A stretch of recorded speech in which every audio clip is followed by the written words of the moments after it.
Put that away right now. Those aren't asthma meds. Those are street drugs. And if you don't hand them over, I'll have security drag you off this plane in front of everyone."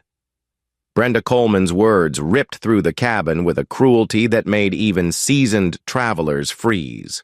Her voice sharp enough to slice through the steady hum of the aircraft. A 19-year-old college student had just been accused of smuggling drugs when all she held was the very inhaler that kept her alive. Before I go further, let me pause for a moment. Tell me in the comments where you are watching from right now, and if you believe stories like this matter. Hit that subscribe button and give this video a like so more people can see the truth when injustice happens in plain sight. Now, let's return to the gate at O'Hare International Airport in Chicago, where United Airlines Flight 917 was preparing for takeoff to San Francisco. The plane was packed, the aisles jammed with bags sliding overhead, the clock ticking as the crew rushed to make an on-time departure. Passengers shifted impatiently in their seats, checking phones, sending last texts, already planning the hours ahead. In the middle of it all, in seat 23F, sat Ava Wilson, her back pressed into the worn fabric of economy, her Stanford sweatshirt loose across her shoulders, and her breath already shallow as the recycled air settled heavy in her chest. She wasn't supposed to be there. Her confirmed ticket had been for first class, seat 3B, a seat her father had carefully arranged for her. A gate agent had mumbled about a ticketing discrepancy and shuffled her down the aisle with an apologetic shrug, promising it could be fixed later. Ava had chosen not to argue. She had learned from her brother's tragedy. Arguing with authority rarely won you relief, only suspicion. Better to stay calm, to keep breathing steady, to cling to patience the way her brother once told her. Never let injustice take your air before it takes your words. But patience didn't stop the tightening inside her ribs. She had reached for her inhaler the way a drowning swimmer reaches for the surface. And that was when Brenda struck. Brenda Coleman, a flight attendant with 18 years of service, was worn thin by the pressures of a job that had given her more sleepless nights than gratitude. She wore her uniform like armor, pressed and proper, but beneath the fabric was a bitterness she carried from missed promotions and a recent disciplinary review. When she spotted Ava's inhaler, she didn't see a medical device. She saw a potential fraud, a disruption to her schedule, another chance to prove herself by cracking down on a problem passenger. The moment her fingers closed around the inhaler, she announced her suspicion loud enough for half the cabin to hear. Ava tried to explain. She lifted her wrist with the silver medical ID bracelet catching the cabin light, her voice calm despite the panic rising in her lungs. "I have severe asthma," she said, soft but clear. "It's prescribed." Brenda curled her lip in mock disbelief. "That's what they all say. You don't belong up front and you won't get special treatment back here either." Her words stung, not just for what they accused, but for what they implied. That Ava's appearance, her thrift store hoodie, her natural curls, her quiet presence, disqualified her from being believed. From the front cabin, Gregory Holt stirred, a marketing director in seat 4A, his suit sharp and his tone sharper. He craned his neck and seized the moment to amplify Brenda's cruelty. "If she's causing problems, just get her off. We don't need delays." His voice rolled through the aisle like a gavel, steeped in the arrogance of a man used to being obeyed.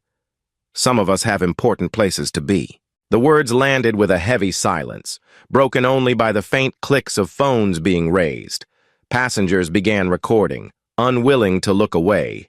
In row 15B, Sophia Alvarez lifted her phone high, her fingers steady though her pulse raced. She was a tech journalist who had tasted discrimination before, and she knew instinctively that this was a moment the world needed to see.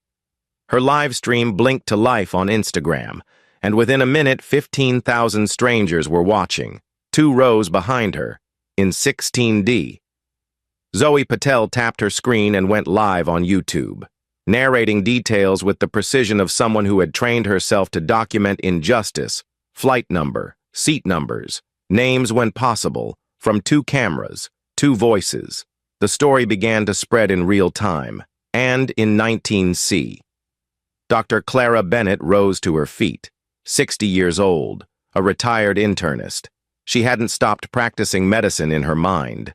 She read Ava's symptoms like a textbook, sweat on her temples, the pull of her ribcage with every shallow breath, the fading color in her lips. "That is a rescue inhaler," she said firmly, her voice the kind that once calmed panicked families in emergency rooms. "This young woman is in respiratory distress. Return it now." Brenda pivoted, narrowing her eyes, her grip on the inhaler white-knuckled. "Ma'am, sit down. We don't need theatrics. TSA will handle this." Clara did not flinch. "This isn't theatrics. It's hypoxia, and hypoxia doesn't wait for paperwork." Ava tried to hold her composure, but the edges of her vision blurred.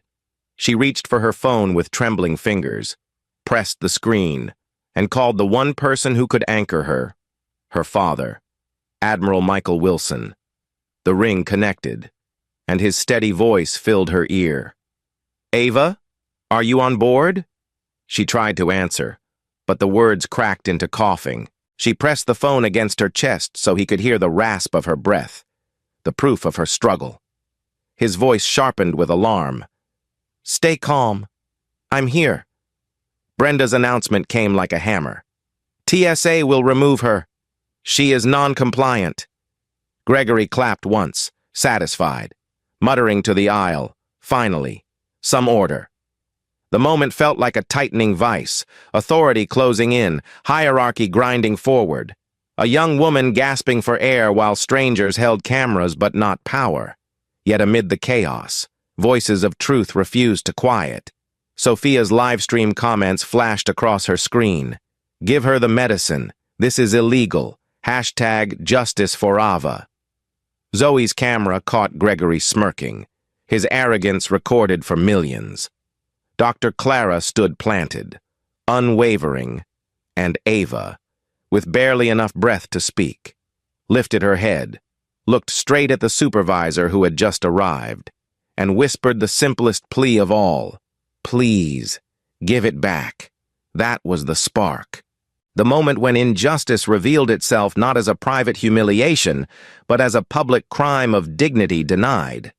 A cabin full of passengers sat suspended between silence and action, watching the line between order and cruelty blur, and somewhere beyond the airport walls, tens of thousands of strangers were already witnessing the truth through 2 live streams, their voices gathering like a storm.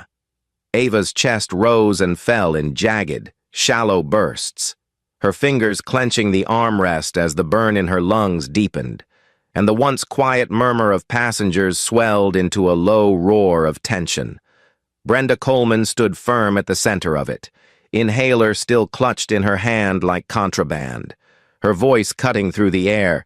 "Security is on the way, so sit down before you make this any worse." The words sent a wave of unease through the cabin, some passengers shifting nervously in their seats, others lifting phones higher. But it was Dr. Clara Bennett who refused to back down, her 60 years of authority and calm pressing forward as she leaned into the aisle, voice strong. "You are denying life-saving medication to a patient in visible distress, and if she loses consciousness, that's on you." Brenda's jaw tightened, eyes darting toward the cockpit door as if searching for backup. But none came, so she doubled down, calling Ava non-compliant and suspicious, words that hung heavy with implication, in 4A. Gregory Holt seized the moment, raising his voice so the whole cabin could hear. "This is ridiculous. Rules are rules, and if she can't follow them, she's a risk to all of us. Get her off the plane so we can leave." His tone dripped with arrogance, trying to rally the first-class passengers, but the faces around him looked less convinced than before.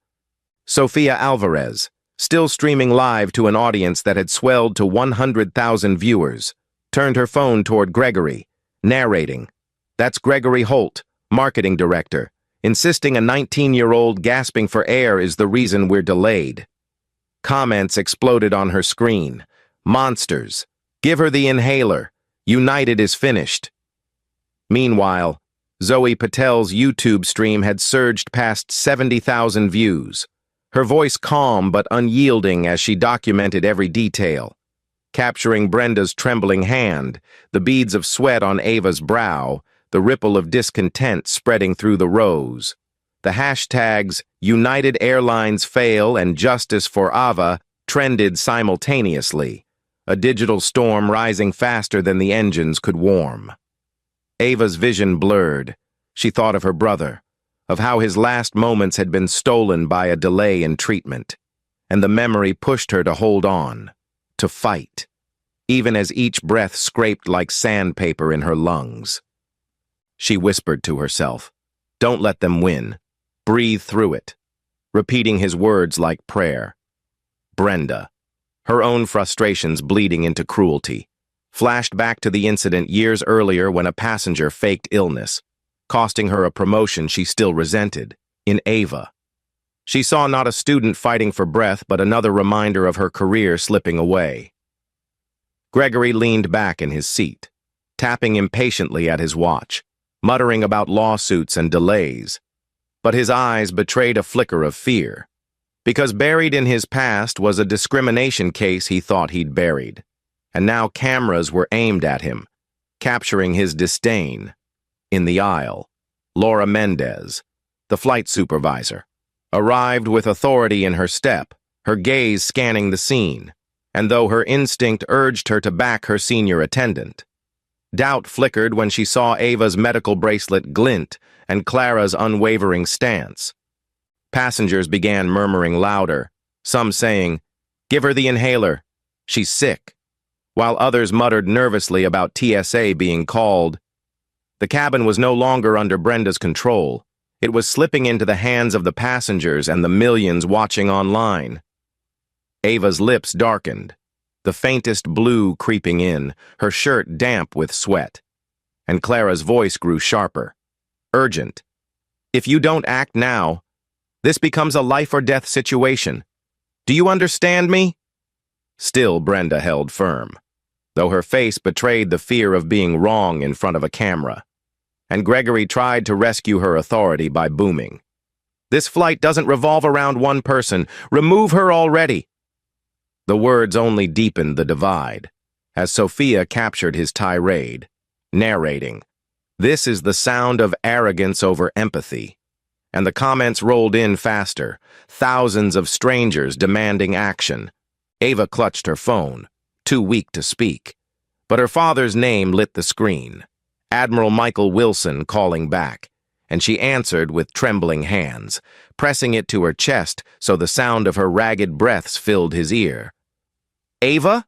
His voice came through, sharp, commanding, and though she could not answer, the sound of him gave her strength. Brenda's eyes widened slightly, realizing for the first time this young woman had someone powerful on the other end of the line. But still she pressed her stance, insisting protocol demanded TSA intervention. Laura nodded reluctantly, defaulting to hierarchy, but her voice lacked conviction. "We'll let TSA handle it." Passengers groaned audibly, some shouting, "She needs her inhaler now," while others muttered about missing connections. The tension thickened, the divide between authority and compassion sharpening with each second. And through it all, Ava fought for breath, for dignity, for survival, her resolve burning brighter even as her body weakened. Online. The storm raged. Clips of Brenda's accusations spread across platforms, hashtags multiplying, journalists picking up the feed. What began as one woman's humiliation was becoming a public reckoning, a test of whether decency could triumph over pride. And in that pressurized cabin, with security minutes away and millions already watching, the storm had only just begun. The cabin jolted with a new wave of tension when two uniformed TSA agents stepped through the doorway, their presence shifting the atmosphere from uneasy discomfort to outright fear. But before they could move down the aisle, Ava Wilson's phone, still on speaker, crackled with the commanding voice of Admiral Michael Wilson, a voice that carried both paternal urgency and the unmistakable authority of a man who had spent decades leading in the Navy and now held one of the highest positions at United Airlines. "This is Admiral Michael Wilson, Vice President of Flight Operations for United Airlines, and you will put me on speaker immediately." His words cut through the cabin with such force that Brenda Coleman froze mid-sentence, her hand still wrapped around the confiscated inhaler as if it were evidence in a trial. Laura Mendez, the flight supervisor, hesitated but obeyed, pressing the phone against the intercom so that his voice filled the cabin. "Ms. Coleman, you are in direct violation of federal law, specifically the Americans with Disabilities Act, by denying a medically necessary device to a passenger in distress," Michael thundered, his tone brooking no argument. "You are not only jeopardizing her life, you are jeopardizing this airline, this crew, and every single passenger on board." Brenda opened her mouth to retort, but the force of his voice left her momentarily stunned. And in that silence, Ava struggled for another breath, her chest heaving, her lips now a frightening shade of blue. Dr. Clara Bennett stepped closer, placing a steadying hand on Ava's shoulder, and looked directly at the TSA agents. "If you remove this passenger without returning her inhaler, you are complicit in medical negligence," she said, her words sharp, precise, the voice of a physician who had argued with bureaucracy before and won. The TSA agents glanced at one another, clearly uncomfortable, suddenly caught between the orders of a flight attendant and the authority of a vice president ringing through the intercom. From the front cabin, Gregory Holt rolled his eyes and scoffed loudly, trying to reclaim control of the narrative. "Oh, come on," he sneered, his voice dripping with disdain. "Now we're supposed to believe she's the daughter of some executive? This is theater. Some college kid pulls a stunt and suddenly it's a national crisis."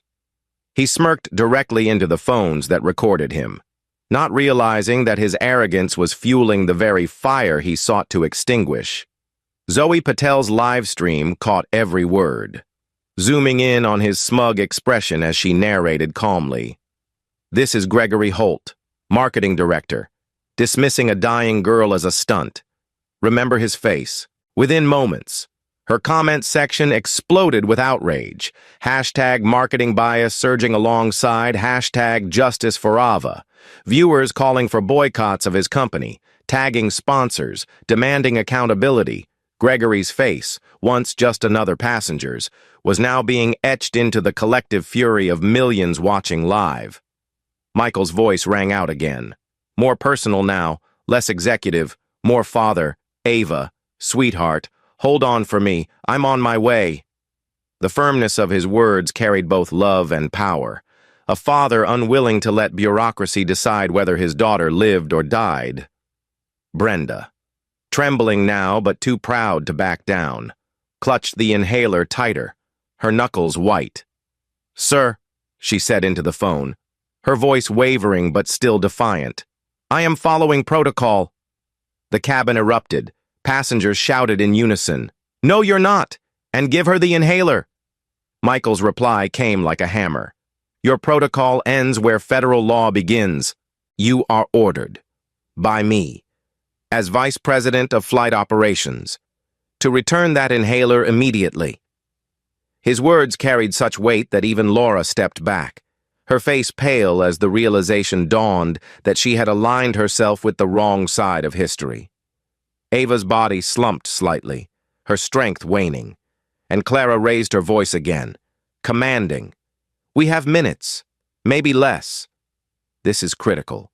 Sophia Alvarez, her phone still live, wiped a tear from her cheek as she narrated for her hundreds of thousands of viewers. A young woman is being denied her inhaler right now, and her father, a United executive, is fighting for her life over the phone. The sheer humanity of the moment. A father's desperation breaking through corporate formality, spread like wildfire across the internet. CNN and NBC anchors interrupted programming with breaking news banners, replaying clips from Sophia and Zoe's streams. The words hashtag United Airlines fail scrolling across the bottom of screens in living rooms and airports nationwide. Gregory tried again. This time more desperate, his earlier arrogance cracking under the weight of global attention. He leaned forward, shouting, "This is chaos! You're all being manipulated! She's not sick! She's acting!" His words rang hollow, drowned out by Ava's wheezing breaths and the sight of her body trembling. Zoe caught the moment perfectly, captioning it live. Gregory Holt calls this acting. The backlash was immediate, his name trending within minutes as users dug up old lawsuits, tweets, and corporate ties, his carefully built reputation unraveling in real time. He reached for his phone, frantically texting an assistant, "Damage control, now." But Zoe, sharp-eyed and quicker than he could have imagined, caught the glow of his screen in her live stream, zooming in as viewers screenshot the message and spread it with glee, birthing yet another trending tag. Gregory Damage Control. Laura, visibly shaken, whispered to Brenda, "Maybe we should—" But Brenda cut her off, still clinging to the illusion of authority, though her hands betrayed her, trembling as they held the inhaler. It was Michael's next words that shattered her final defense. "Ms. Coleman." "Listen to me carefully," he said, his tone deadly calm. "Your annual salary is $72,000. The average discrimination lawsuit costs this airline $3.8 million. United Airlines generated $63 billion last year, and you are about to risk damages worth 50 times your career earnings because you refuse to return a $5 inhaler to a passenger with a documented medical condition. You are done.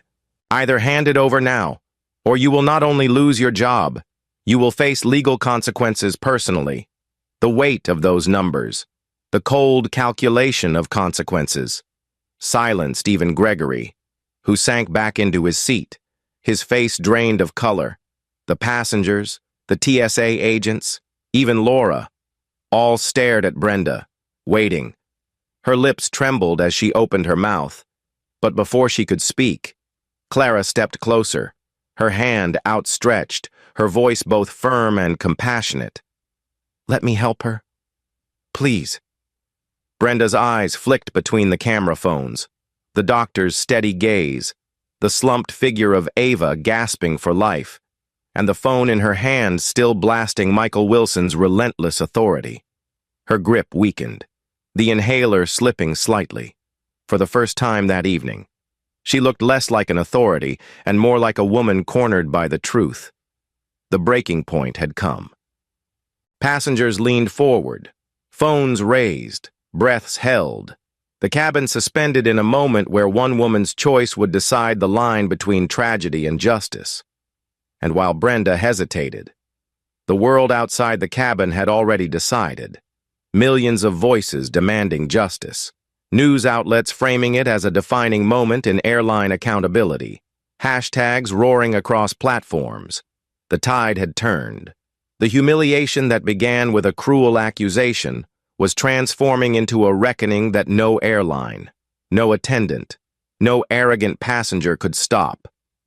Ava's body shuddered, her strength ebbing, but her father's voice through the phone carried her, "Hold on. Ava, just hold on." And with every camera pointed, every heart racing, the world waited for the inhaler to return to the hands that needed it most. The cabin fell into a silence so thick it pressed against every chest when Admiral Michael Wilson appeared at the doorway of Flight 917, his tall frame cutting a figure of authority that silenced even the TSA agents who had come to remove his daughter. He walked down the aisle with the steady, deliberate steps of a man who had once commanded fighter jets and now commanded an entire airline's operations.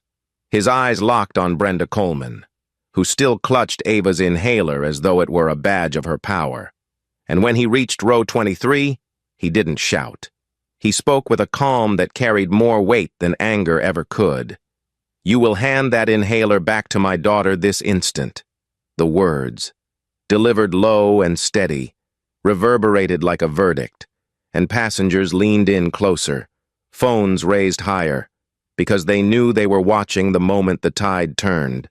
Brenda's face flushed crimson, her jaw set, but her hands betrayed her, trembling as she tried to mask her fear with indignation. "Sir," she said, voice sharp but unsteady. This passenger was non-compliant and presented a threat to safety. Michael raised a single finger, cutting her off without raising his voice. "Stop right there. My daughter is 19 years old. She is a Stanford student traveling to a technology conference. She wears a medical bracelet.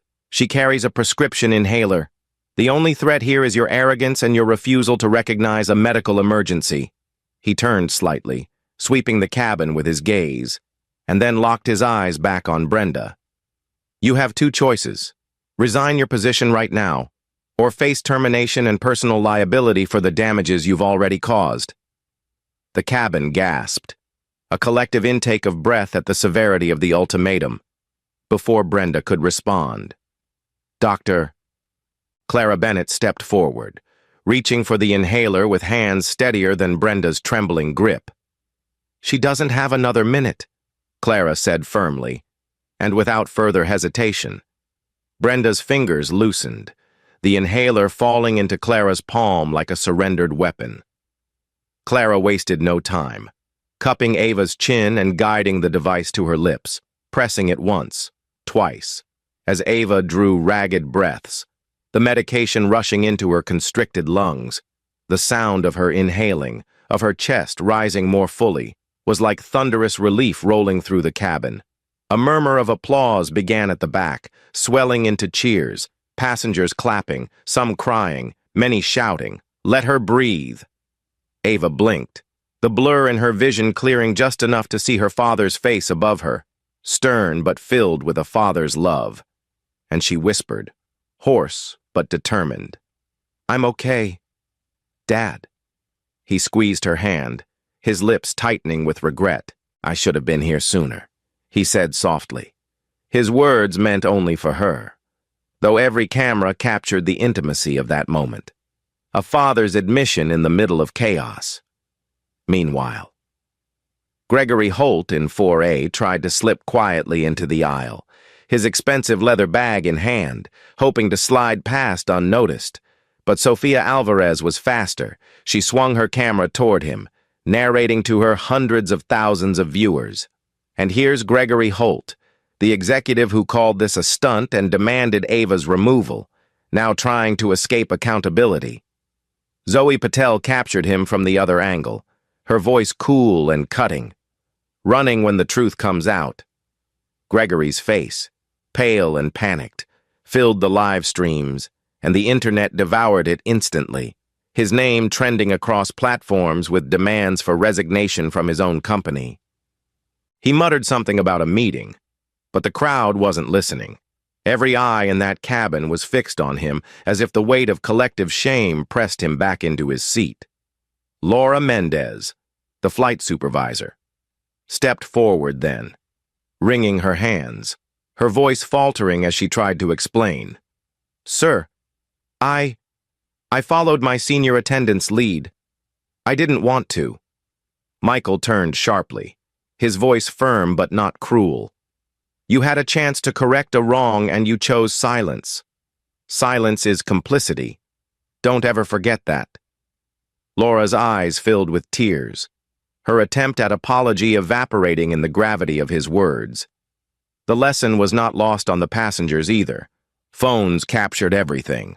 The moment a corporate vice president declared that inaction was as dangerous as prejudice, a statement that would ripple far beyond that plane. Michael then turned back to Brenda, his voice rising for the first time. Steel cutting through the cabin. "Do you understand what you've done? You put a young woman's life at risk. You humiliated her in front of strangers.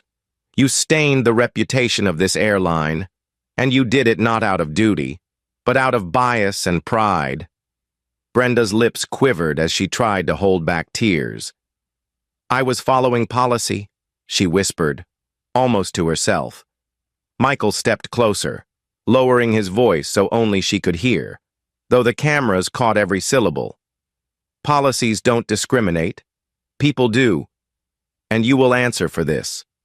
He pulled a document from his briefcase, already prepared termination papers, and placed them in her hands. Resign now, or the lawyers will handle it. Brenda stared at the papers, her career collapsing in her hands, her tears spilling freely now as the enormity of her actions came crashing down. Slowly, with trembling fingers, she signed, handing the papers back like a surrender flag. The cabin erupted again, a mixture of relief and catharsis, passengers cheering, chanting Ava's name, while Brenda, escorted by TSA, walked the long aisle of shame out of the aircraft. Through it all, Ava breathed easier with every passing second, the medication loosening the grip on her lungs. Her father knelt beside her, brushing her curls back from her forehead, whispering, "I've been distant since your brother, but not anymore. Never again." Ava's eyes filled with tears at his words, not just from the attack, but from the healing she had longed for since her brother's death. Sophia and Zoe caught the moment from both angles, the image of a father holding his daughter, the power of love standing taller than prejudice, and their audiences erupted, millions watching live, millions more sharing clips, the hashtags multiplying, Justice for Ava, Let Her Breathe, United Accountability. Gregory, cornered by the storm, grew defensive again, shouting over the cheers, "This isn't fair, she caused this." But no one listened anymore. His voice was drowned out by applause, by chants, by the unified rejection of cruelty. The internet tore into him, his old lawsuits resurfacing, his arrogance replayed endlessly. His downfall had begun in that very aisle, under the gaze of a cabin that had chosen to record rather than remain silent. The showdown was over, but its echoes were just beginning. Ava was safe in her father's arms. Brenda's resignation sealed, Gregory exposed, Laura chastened, and the passengers electrified by the realization that they had just witnessed history in motion. What began as an accusation of street drugs had become a public reckoning, a moment where authority was challenged, injustice confronted, and truth prevailed under the relentless gaze of millions. And as the plane sat still at the gate, the world outside erupted, the story already on every major news outlet, a symbol of accountability in the age of live streams. For Ava, it was a victory hard won. For Brenda, the end of a career built on shaky ground. For Gregory, the unraveling of arrogance. And for Michael Wilson, the vindication of both a father's love and a leader's resolve. The cabin felt lighter now, the air easier to breathe, because justice, at least for this moment, had been delivered. The cabin of United Airlines Flight 917 remained at the gate, humming with the weight of everything that had just unfolded. Passengers sitting wide-eyed, some clutching phones still streaming, others whispering to each other in disbelief. As Admiral Michael Wilson stood in the aisle like a sentinel of justice, his daughter Ava Wilson at his side, finally breathing steady again after the inhaler's medication had opened her lungs. Brenda Coleman, red-eyed and broken, had been escorted off moments earlier by TSA with her resignation in hand. The image of her walk of shame already splashed across live streams and news channels. But the story wasn't finished. The demand for accountability hung heavy in the air. And Michael, never one to leave a mission incomplete, straightened his jacket, glanced at Laura Mendez, the flight supervisor still trembling near the galley, and raised his voice so that every passenger and every camera could hear, "This incident will not end with a quiet removal and a forgotten apology. United Airlines will issue a public statement tonight, admitting fault, apologizing to every passenger on this flight, and promising corrective action, or I will personally see to it that those responsible are held accountable in a court of law." The words sent a shiver through the cabin. Passengers clapped again, some shouting, Yes, and tell them, while others murmured about how rare it was to hear someone in his position speak so plainly. And across social media the clips flooded in, the hashtag United Accountability surging alongside Justice for Ava. Millions of viewers now not just outraged but galvanized. Sofia Alvarez, phone still raised, spoke softly into her stream. You're watching history in real time. Admiral Michael Wilson, Vice President of Flight Operations, demanding public accountability in front of passengers and cameras. And her feed exploded with hearts. Comments pouring in, viewers calling her courageous for documenting every second, calling Ava a hero for enduring, and demanding that airlines across the industry take notice. In row 16, Zoe Patel steadied her camera and narrated too, her voice calm but edged with passion. This is why we live stream. This is why we don't look away, without these cameras. Ava might have been dragged off as a non-compliant passenger. Instead, the truth is undeniable, as Ava leaned back into her seat. Still pale but recovering, Clara Bennett stayed close, monitoring her pulse and breathing, her doctor's instinct refusing to rest until she was certain Ava was safe. "You'll need fluids and rest," she murmured. "But you'll be okay now." Ava nodded weakly, whispering, "Thank you." Her gratitude carried across the cabin, and the applause swelled again. Passengers clapping not just for Ava but for Clara, for Sophia and Zoe, for every voice that refused silence. Michael raised his hand for quiet and added, "This young woman will be seated in 3B, where she was meant to be all along, and she will complete this journey with dignity intact." Laura scrambled to make it happen, her face burning with shame. As two crew members escorted Ava forward, passengers watching with a mixture of respect and relief as she walked slowly. Inhaler clutched tight now in her own hands, her father steadying her with every step. The sight of her returning to her rightful seat felt symbolic, a restoration of order not just for her, but for every passenger who had watched injustice play out before their eyes. Meanwhile, Brenda's absence was still palpable.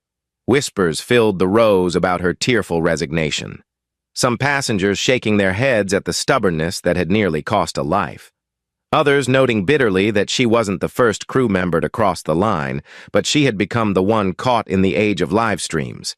Gregory Holt, trapped in his seat near the front, squirmed as phones still pointed his way, the internet already dissecting his smirk, his dismissive comments, his text for damage control.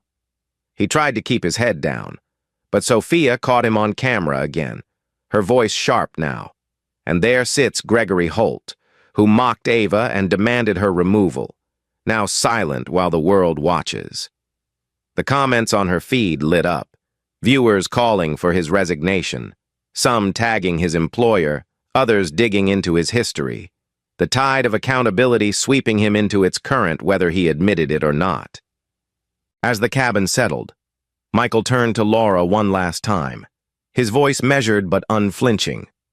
"You will file a report tonight, and in that report you will document every detail accurately. The confiscation, the denial, the live streams, and the intervention. No spin, no cover-up, if I see anything less than the truth. You will join her in resignation." Laura's head bowed, her voice barely audible. "Yes, sir." The lesson was clear. Silence had consequences, too. By then, the story had already leapt beyond the cabin. News anchors spoke over live feeds. Lawyers weighed in on the Americans with Disabilities Act. Advocacy groups issued statements, and millions of strangers across the world were already invested in Ava's safety, her dignity, her future. And when Michael placed his arm around his daughter's shoulders and guided her into her first-class seat, the image was captured from every angle, shared, reposted, immortalized as a moment of justice reclaimed. Ava leaned her head against his shoulder, whispering, "Dad." They listened. They finally listened.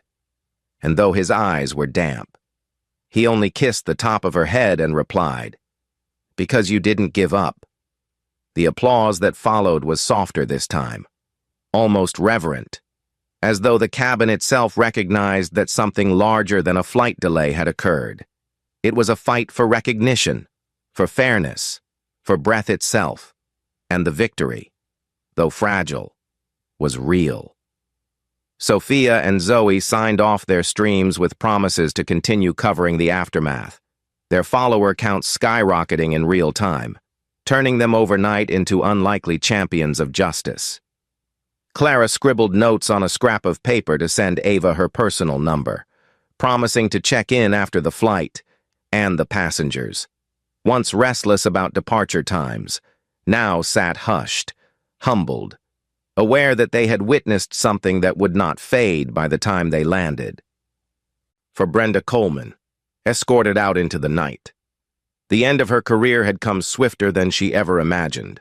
For Gregory Holt, his downfall was just beginning. For Laura, the sting of complicity would mark her choices forever. And for Ava, though her chest still ached and her body trembled from the attack, she had already become a symbol far greater than herself, a young woman who refused to let cruelty dictate her fate, whose fight for breath became a fight for justice in front of the world. And so the cabin waited, suspended at the gate, as Admiral Michael Wilson, no longer just an executive but a father who had stood for his daughter with unshakable force, prepared to face the world outside the plane with the same determination. Inside, passengers exhaled at last, some wiping tears, some holding the hands of strangers they had never spoken to before, united by the reminder that sometimes justice doesn't come in courtrooms or boardrooms, but in the cramped aisle of an airplane. When someone finally says, "Enough," the engines finally roared to life. A deep vibration running through the cabin as United Airlines Flight 917 began its long-delayed journey toward San Francisco. Yet the air inside was not tense anymore. It was electric, charged with the knowledge that what had happened on this flight was already echoing far beyond the runway, and Ava Wilson, now seated properly in her first-class seat 3B with her father at her side, clutched her inhaler like both a shield and a symbol, her breathing steadier but her mind still replaying the humiliation, the fear, and the relief of survival. Her father's hand rested on hers, firm and grounding, as he whispered that she had nothing left to prove, that the world had seen everything, and that from this night forward things would change. Indeed, change had already begun. By the time the wheels lifted off the tarmac, United Airlines' official Twitter account had issued a statement acknowledging an incident involving a passenger's medical device and promising an immediate review of policy. But the statement, carefully worded and sanitized, only fanned the flames online, as Sofia Alvarez's Instagram stream replayed with nearly 2.5 million total views, viewers commenting furiously that words weren't enough. And Zoe Patel's YouTube channel had exploded overnight with subscriptions, her footage dissected on cable news as anchors declared that the age of passenger accountability had arrived. Inside the cabin, passengers refreshed feeds and gasped at how quickly the story had gone global, strangers across the world sending prayers for Ava, lawyers tweeting about ADA violations, and activists demanding legislative hearings. What had started as one young woman's fight for her breath was already a national conversation.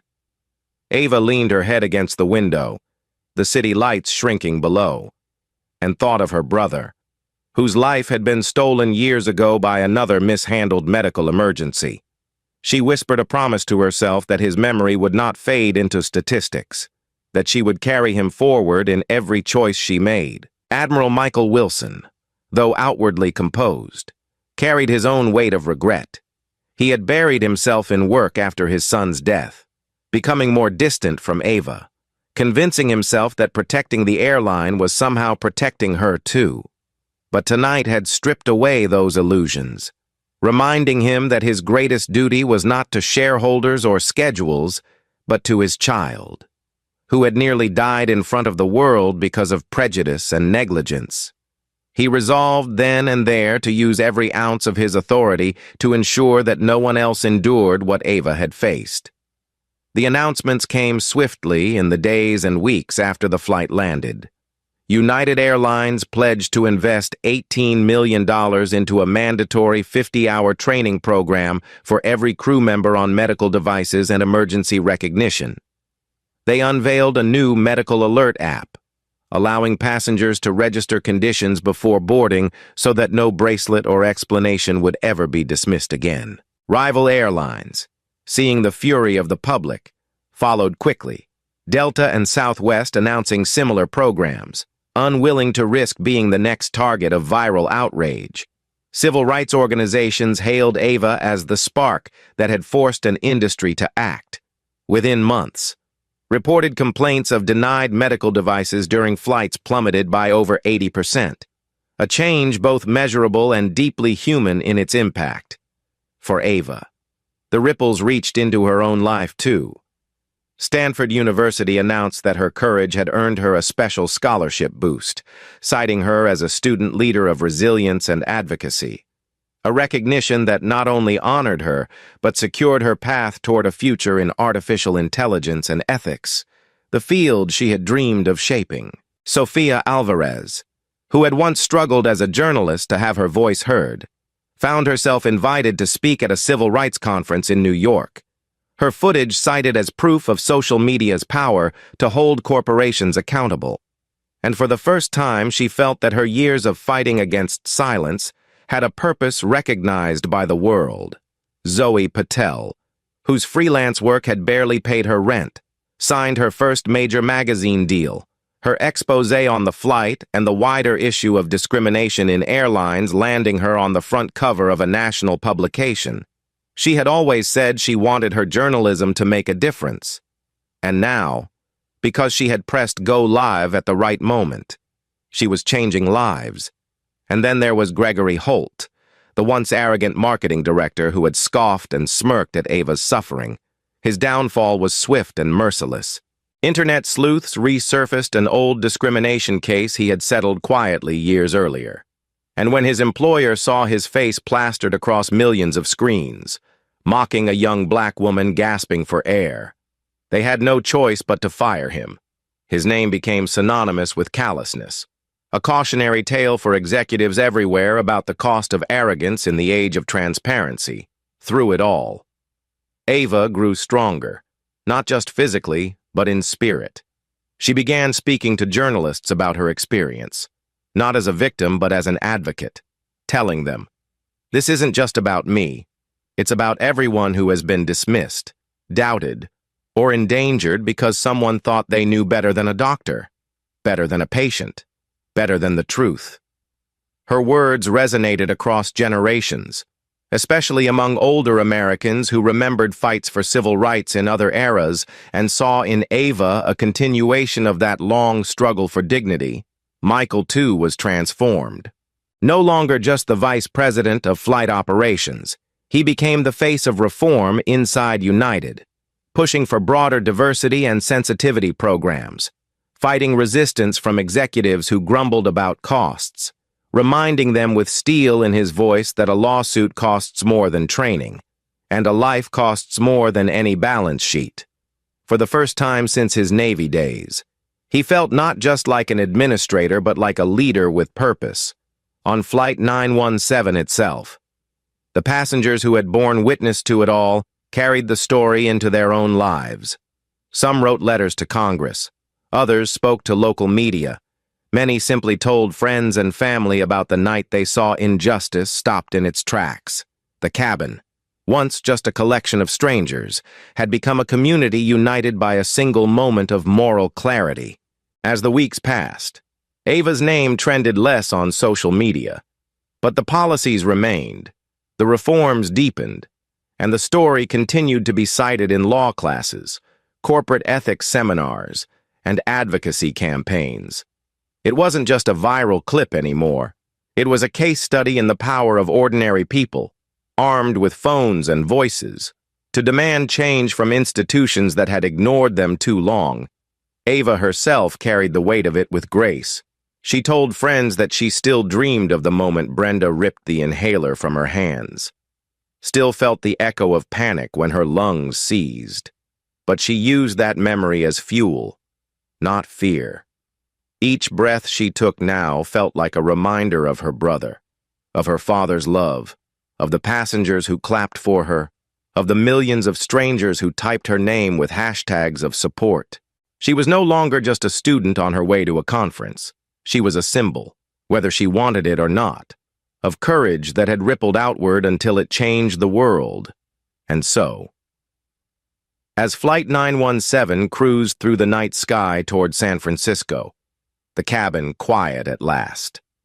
Ava sat upright in her seat, her father beside her. The lights dimmed, the passengers finally drifting into uneasy sleep. While out beyond the window, the stars burned cold and constant. She knew her life would never be the same. Neither would the industry. Neither would the millions who had watched her fight for breath and, by doing so, reminded the world that dignity is not a privilege, but a right. 8 months later. The story that began in the cramped aisle of United Airlines Flight 917 reached the marble halls of Capitol Hill, where Ava Wilson sat before a congressional committee, her back straight, her Stanford blazer crisp, her inhaler resting on the table like both a weapon and a wound. And when she opened her mouth, the room stilled as though every senator, every aide, every reporter knew they were about to hear more than testimony. They were about to hear a legacy being spoken into existence. One moment of injustice can change the world. If we act, Ava began, her voice calm, steady, but threaded with the weight of memory. She told them of the night her inhaler was ripped from her hands, of the flight attendant who called it street drugs, of the passengers who stayed silent until they didn't, of the strangers who lifted their phones and refused to let the truth die unseen. She spoke of the way her lips turned blue, of the panic clawing at her chest, of the way her father's voice through a phone line gave her just enough strength to hold on, and of the miracle that millions of strangers, watching live through Sofia Alvarez and Zoe Patel's cameras, became her allies in that moment. But she didn't stop with herself. Ava spoke for the thousands who had written to her since, passengers with insulin pumps, with heart monitors, with seizure medications, all telling stories of being doubted, dismissed, or endangered in the skies. "This isn't just about asthma," she said firmly. "It's about dignity. It's about whether a passenger's life is an inconvenience or a responsibility." Behind her sat Admiral Michael Wilson, now United's Chief Diversity Officer. His once hardened expression softened with pride and regret. Pride in the daughter who had turned survival into advocacy. Regret that he hadn't seen sooner how much she needed him after her brother's death. Senators leaned forward, some visibly moved. As Ava laid out the facts, medical discrimination complaints had risen 24% the year prior. But since the launch of the Medical Alert app, now adopted by 20 airlines, incidents had fallen by 87%. She praised United's $18 million investment in training, but she pushed further, urging Congress to enshrine those protections in law with a $28 million budget so that no policy shift, no leadership change, could undo what passengers had fought for with their breath. Her voice only wavered once, when she spoke of her brother, how his death from a mishandled emergency haunted her, how she had heard his voice urging her to stay calm on that flight, and how she now carried him with her into every breath. The room fell silent. Reporters' pens stilled, and even the most stoic senators bowed their heads in respect. The ripple effects of that night were already clear. Brenda Coleman, once so rigid in her authority, now stocked shelves at a Chicago supermarket, humbled, telling co-workers in rare moments that arrogance had cost her everything. Gregory Holt, the marketing director who mocked Ava, had been fired within weeks, his old discrimination case resurfacing, his name now shorthand for hubris in the age of live streams. Laura Mendez, the supervisor who had chosen silence, Still worked at United, but now led training sessions, telling new hires. I stayed quiet once, and it cost me my integrity. Don't repeat my mistake. By contrast, those who chose to act had risen. Dr. Clara Bennett was celebrated as the physician who refused to sit down. Sofia Alvarez had become a leading voice in advocacy journalism, invited to conferences nationwide. And Zoe Patel had secured a major magazine column and was writing a book about the flight called Breathe, the Night That Changed Everything. Their lives, like Ava's, had been irrevocably shaped by the choice to see and to speak. When Ava finished her testimony, the gallery broke into applause, rare, even frowned upon in those chambers, but unstoppable, and the committee chair allowed it, recognizing that history had just been made outside. The steps of Capitol Hill swarmed with cameras, and Ava stood before them, inhaler still in hand, her father by her side, declaring, "This fight was never just mine. It belongs to every person who has ever been silenced or doubted. Together we proved that justice can board a plane and demand to be heard. Together we turned humiliation into reform. And together we are building a world where no one has to beg for the right to breathe." The words echoed across networks, into living rooms, onto phones, across continents. Her image now not just a symbol of survival, but of transformation. And so the young woman once shoved into seat 23F, accused of carrying drugs instead of medicine, became the catalyst for industry-wide reform. A voice whose courage reshaped laws, a daughter whose ordeal mended the distance with her father, and a leader whose legacy reminded the world that dignity is not a privilege. It is a right. Brenda's tears, Gregory's downfall, Laura's lesson, Sophia and Zoe's rise, Clara's defiance, all of it wove into the fabric of Ava's legacy. Proof that one moment of cruelty, seen and challenged, can ripple outward until it changes everything. Thank you so much for watching. Let me know where you're watching from.